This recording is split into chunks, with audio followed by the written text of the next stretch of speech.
सुनहरी मछली। एक दिन समुंदर से एक मछली तीरते तीरते तालाब आ गई। वो बहुत अनोखी थी। तालाब की मछलियाँ उसे गौर से देखने लगी। उसी वक्त एक मछुआरा वहाँ तालाब की मछलियाँ पकड़ने आया। तालाब के मछलियों को शिकारी के बारे में पता था।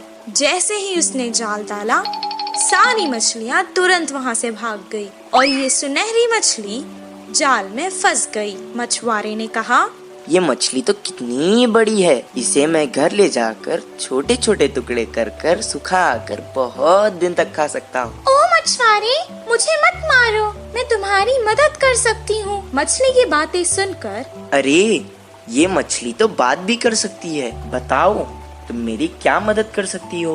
अभी तो मैं तुम्हें तालाब से निकालकर घर ले जाता हूँ, वरना तो तुम मेरे हाथ से निकल जाओगी। वो मछली को पकड़कर घर को जाने लगा। वो घर पहुँच गया। वो कहने लगा, ए मछली, तुमने तो कहा था कि तुम मेरी मदद करोगी। मुझे बहुत भूख लग रही है, करो मेरी मदद अब। तभी अचानक उसके आगे बहुत सारा खाना प्रकट हुआ। वाह वाह, इतना सारा खाना!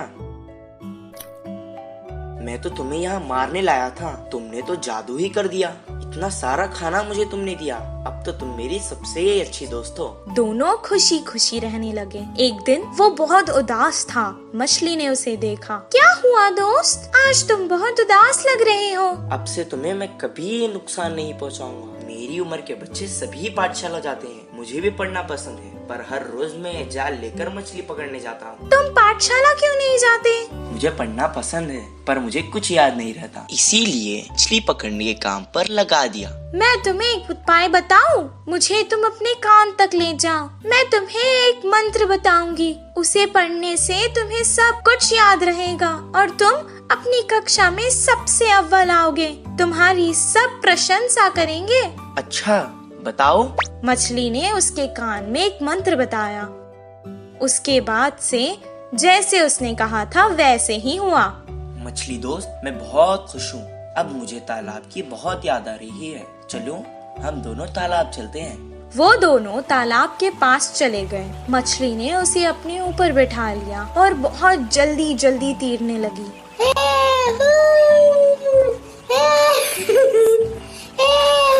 और उसने सारे तालाब की सैर करवाई उसे।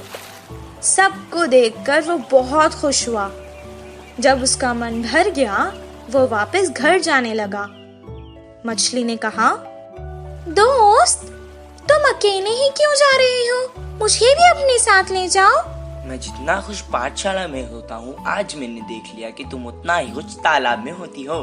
मैं तुम्हें तुम्हारी खुशी से दूर नहीं कर सकता, इसीलिए मैं तुम्हें यहाँ छोड़कर जा रहा हूँ। मैं वापस जरूर आऊँगा दोस्त। इस कहानी से हमें ये शिक्षा मिलती है कि जिस काम में हमें खुशी मिलती है वही काम करना चाहिए और जहाँ रहने में खुशी होती है वही रहना चाहिए। कौवे की चालाकी। एक जंगल में दो बड़े बड़े पेड़ पास पास थे।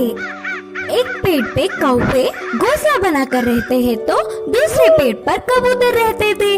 पूरा दिन खाना ढूंढते हुए शिकार के लिए भागते थे। शाम ढलते ही अपने अपने स्थानों पर विश्राम करते थे।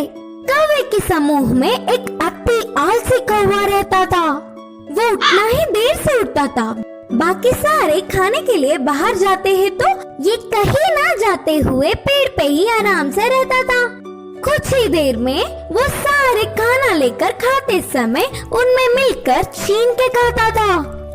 ऐसे उस दिन उनके लाई हुई खाने को समेटकर कौवे एक तरफ और कबूतर एक तरफ समूह में आकर खाते हैं। तो कौवे हर समय झगड़ते हुए अपने अपने बल से आहार लेते थे। कबूतर तो सब मिलजुल कर रहते थे, बिना किसी झंझट के एक सामान बांटकर खाते थे। उन कबूतरों की एकता देख आलसी कौवे ने सोचा कि आहा, उन कबूतरों को तो देखो कितने अच्छे हैं और हमारे देखो कैसे हैं। छी, अगर जन्म लेना ही है तो शेर की तरह लेना चाहिए या फिर कबूतरों की तरह लेना चाहिए। बोलकर बहुत ही उदास हुआ। कुछ देर सोच में पड़ गया और चालाकी से एक चाल चली। कपड़ों को रंग डालने वाले के घर जाकर सफेद रंग में डूब के उठा। उसके बाद अपने आप को शीशे में देखकर उछलने लगा। देखने के लिए कितना सुंदर हूँ, कोई भी मुझे कबूतर ही सोचेगा और कबूतरों के साथ अच्छे से गा सकूंगा। उड़ते हुए जाकर कबूतरों के समूह में मिल गया। धीरे से अच्छे से गा रहा था। गाने के लिए झगड़ा कर रहे कौवे को देख नफरत करने लगा। ऐसे कुछ दिन बाद उस आलसी कौवा बिना कष्ट किए आराम से रहने लगा। एक दिन भूख से बहुत भाग गया। गले में खाना अटकने से पानी के लिए रोक नहीं पाया और तुरंत बोल के जोर से चिल्लाने लगा। इससे कौवे की पोल खुल गई और क्या, सारे कबूतर मिलके कौवे को चोट से मारते हुए भगा दिया। अरे बाबा, थोड़ी भी रहम ना खाते हुए चोट से मार रहे हैं। अब फायदा नहीं, मैं मेरे रूप में बदलना ही ठीक है, बोल के सोचकर पानी में डूबा। मजाक ये था कि वो कड़ी रंग होने के कारण वो गया ही नहीं। बिना कुछ समझते हुए अकेला ही रह गया। अब देख देख के भूख ना सह पाते हुए आखिर में कौवे के खाना खाकर उनके समूह के पास चिल्लाते हुए आया। वो कोई अजनबी पक्षी है समझकर सारे कौवे एक होकर उसे भगा दिया। उस आलसी कौवे की चाल विफल होकर उसके लोग भी आने नहीं देने से आखिर में अकेला रह गया। इस कहानी की नीति है कि बाजू वालों के लिए भागने से अच्छा हमारे लोगों से खुश रहे। जादुई बिजली। एक गांव में रामू, सोनू और मोनू नामक 3 दोस्त रहा करते थे। रामू एक किसान था, वो खेत में काम करके खुश रहता था। सोनू एक दूध वाला था, मोनू एक दुकानदार था। एक दिन तीनों दोस्त शहर को कुछ काम से गए। काम पूरा होने तक शाम हो गई। शाम को जब वो लौटकर गांव वापस जा रहे थे, उनको जंगल पार करके वापस जाना था। अचानक आसमान में बादल आ गए। कुछ देर तीनों दोस्त एक दूसरे से मशवरा करने लगे, फिर आगे चलते रहे। अचानक बादलों में बिजलियां कड़कना शुरू हो गई। वो डर गए। सोनू ने कहा, बाप रे, बिजली को देख रहे हो? लगता है आज तो हम जंगल में ही फंस जाएंगे। हाँ हाँ, सही कहा तुमने। आज तो ऐसे ही लगता है। बहुत रात हो चुकी है, अब हमें आगे नहीं जाना चाहिए। हम जंगल के बीचों बीच है। अब अगर हम आगे जाएंगे तो भी खतरा है, पीछे जाएंगे तो भी खतरा है। इससे बेहतर है हम आगे चले जाएं।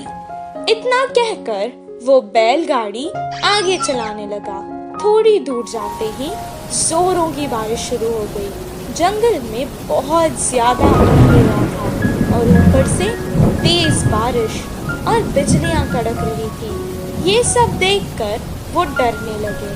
अचानक उनकी बैलगाड़ी के सामने एक बड़ा सा पत्थर आ गिरा। तीनों बैलगाड़ी से उतर गए और एक पेड़ के नीचे रुक गए। मैंने तो पहले ही कहा था वापस चले जाएंगे। सब देखो क्या हो गया। तुमने रामू की बात मानी ना, ऐसे ही होना था। पेड़ के नीचे खड़ के वो बारिश के कम होने का इंतजार करने लगे। आसमान से एक बहुत बड़ी बिजली उनके आगे खड़कने लगी। जंगल में बहुत ज्यादा अंधेरा था और ऊपर से तेज बारिश और बिजलियां भी कड़क रही थी। ये सब देखकर वो डरने लगी। उन्हें समझ आ गया था कि ये सब कुछ किसी दुर्घटना की ओर इशारा है। मुझे लगता है कि भगवान में से हम तीनों में किसी एक को सजा देना चाहता है। अब पता नहीं वो हम तीनों में से कौन है। ऐसा ना हो, मुझे लगता है भगवान हम में से किसी पापी को सजा देना चाहता है। अब पता नहीं वो हम तीनों में से कौन है। ऐसा ना हो किसी एक के कारण हम तीनों को सजा मिले। मैंने आज तक कोई पाप नहीं किया। मैं जाकर उस बिजली के आगे खड़ा हो जाता हूँ। अगर मैं पापी हूँ तो मुझे सजा मिलेगी। जैसा उसने कहा था उसे कुछ नहीं हुआ। वो वापस पेड़ के नीचे आकर खड़ गया। मोनू भी अपने मन में सोचने लगा, उसने तो कभी कोई पाप नहीं किया था। सोनू की तरह वो भी बिजली के आगे खड़ गया, उसे भी कुछ नहीं हुआ। अब रामू की बारी थी। वो सोचने लगा कि बाकी दोनों तो बच गए, अब भगवान को उसे ही सजा देनी होगी। लेकिन उसने भी तो कोई पाप नहीं किया था। वो डरते डरते बिजली के आगे खड़ गया। तभी अचानक बिजली वहां से पेड़ की तरफ चली गई और पेड़ के ऊपर गिर गई। पेड़ जल गया और उसके नीचे खड़े सोनू और मोनू मर गए। रामू को कुछ देर तक समझ ही नहीं आया कि आखिर हो क्या रहा है। दोनों दोस्तों की मौत पर वो बहुत दुखी हुआ और रोने लगा। हे भगवान, ये क्या हो गया? अगर अब मैं इन दोनों के बिना गांव जाऊंगा तो गांव के लोग मुझे ही इनका मौत का जिम्मेदार समझेंगे और मेरी बहुत बेइज्जती होगी। इससे बेहतर है मैं यहीं अपने दोस्तों के साथ मर जाता हूँ। रामू बहुत देर तक रोने लगा और रोते रोते वो भी मर गया। और अचानक एक देवी आकाश से प्रकट हुई और वो रामू की अच्छाई से बहुत खुश हुई, इसलिए उसने तीनों को जीवित कर दिया। रामू, तुम बहुत अच्छे हो इंसान। रामू, तुम बहुत अच्छे इंसान हो। तुमने कभी कोई पाप नहीं किया है। और तुम्हारे ये दोस्त सोनू, ये जो दूध बेचता था उसमें पानी मिलाया करता था और दूध को बहुत महंगे दाम पर बेचता था। तुम्हारा ये दोस्त मोनू, ये जो व्यापार करता था, ये दुकान के सामान में मिलावट करता था और बहुत महंगे दाम पर बेचता था। तुम ही बताओ, क्या ये पाप नहीं? पर तुम बहुत अच्छे हो, सबकी मदद करते हो। तुमने ऐसे पापियों के लिए अपनी जान दे दी। मुझे अच्छा लगा। अब मैंने खुश होकर तुम तीनों को जीवित कर दिया है। सोनू, मोनू, तुम्हारी जिंदगी का कारण आज रामू है। अपने पाप छोड़ दो और अच्छे इंसान बन जाओ। सोनू मोनू ने अपनी गलती का पश्चाताप किया और अपने आप से वादा कर लिया कि अब वो कोई पाप नहीं करेंगे। और रामू जैसा अच्छा दोस्त पाकर वो बहुत खुश हुए। तीनों बैलगाड़ी में बैठकर वापस गांव आ गए। अगले ही दिन से वो अपने अपने काम पर लग गए। सोनू अब दूध में पानी बहुत कम मिलाता था और मोनू सही दाम पर सही तोलकर बिना मिलावट वाला सामान बेचता था। इस कहानी से हमें ये शिक्षा मिलती है कि अगर हम अच्छा करेंगे तो हमारे साथ अच्छा ही होगा।